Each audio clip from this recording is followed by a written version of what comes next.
My coworker Lisa started stealing my ideas at work and presenting them like they were hers, so I gave her a sign to stop, but she didn't, so I planned the ultimate revenge. A few years back, I had this coworker, Lisa, who developed a knack for stealing credit for my work during team meetings. It started small. She'd take my ideas and present them as her own, basking in the praise while I sat there fuming. At first, I let it slide, thinking it was a one-time thing, but when it became a pattern, I knew I had to do something. Instead of confronting her, I took a more subtle approach. I started feeding her slightly incorrect information, wrong deadlines, inaccurate data, or missing details, just enough to make her stumble during meetings. Sure enough, she began to falter. She'd stutter, fumble her words, and look utterly lost when asked questions she wasn't prepared for. Our boss noticed, and eventually, he started turning to me for clarification and answers. The tables had turned, and Lisa's golden reputation was tarnished. After a few weeks of this, I thought I had won. Lisa stopped taking credit for my work and began keeping a low profile during meetings. But then, something unexpected happened.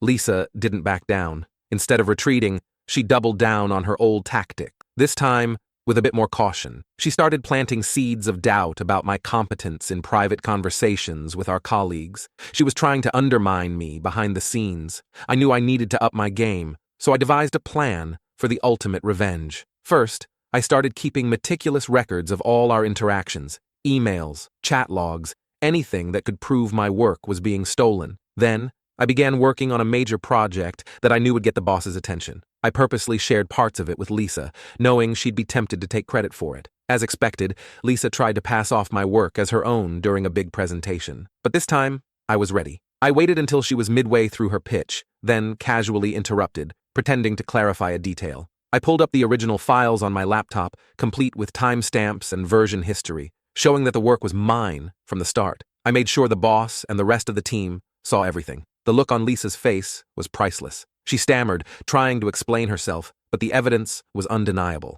Our boss was furious, not just because she'd lied, but because she'd wasted the team's time and jeopardized the project. Lisa's credibility was shattered in front of everyone, but I didn't stop there. Knowing she would try to salvage what was left of her reputation, I made sure to subtly share the story with a few trusted co-workers over coffee, emphasizing how she had tried to undermine me even after I gave her a chance. Word spread quickly, and soon, everyone knew the full story. Lisa became isolated, her once strong network of allies in the office crumbling. Not long after, Lisa requested a transfer to a different department. It was a quiet exit, with no fanfare or goodbyes. She was just gone, leaving behind the mess she'd created. The office returned to normal, and I continued to do my job, this time without having to look over my shoulder. In the end, the ultimate revenge wasn't just about exposing Lisa. It was about reclaiming my work, my reputation, and my peace of mind.